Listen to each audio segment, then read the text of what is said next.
Allrounder অনেক ধরনের হতে পারে।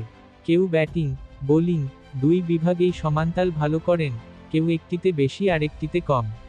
আবার দুটোই একটু একটু পারেন, এমনও আছেন। মেহেদী হাসান মিরাজ কোন দলে?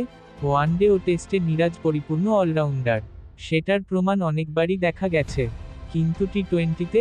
এ জায়গায় মিরাজের অলরাউন্ড সত্তা একটু যেন কমতিই আছে। অন্তত আন্তর্জাতিক ক্যারিয়ার সেটাই বলছে। সব মিলিয়ে বিপিএলেও কিন্তু তাই। কিন্তু ক্যারিয়ারের এ পর্যায়ে মিরাজ যেন সংস্করণের দিক থেকে অলরাউন্ডার হয়ে উঠছেন। যার প্রমাণ এবারের বিপিএল। এবারের বিপিএলে মিরাজ কি করেছেন? খুলনা টাইগার্সের হয়ে মোট রান করেছেন ৩৫৩। এর চেয়ে বেশি রান বিপিএলে করেছেন ৬ জন। তার মানে আহামরি কিছু নয়। তবে মিরাজ এবার সময়মতো জ্বলে উঠেছেন।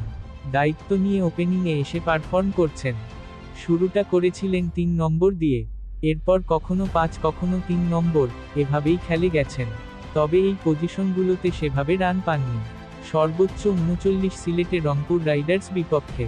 বিপিএলে মিরাজ প্রথম ওপেন করেন ১৯শে জানুয়ারি, চট্টগ্রামে। করেন ১৩ বলে ২৬। পরের ম্যাচেই অবশ্য ৩ নম্বরে।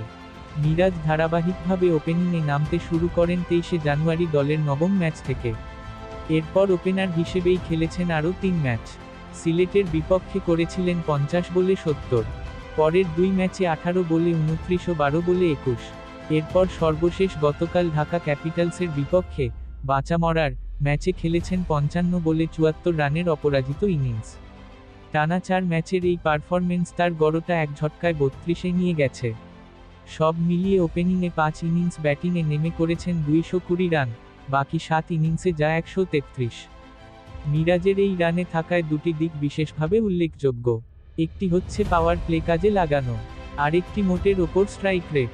ওপেনার হিসেবে খেলা ৫ ম্যাচে মিরাজের স্ট্রাইক রেট ছিল এমন: ২০০, ১৪০, ১৬১, ১৭৫ ও ১৩৪।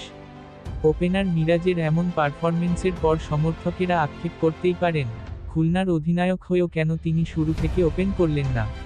এমন ব্যাটিংয়ের পাশাপাশি ডানহাতি অফ স্পিনেও ১০ উইকেট হয়ে গেছে মিরাজের।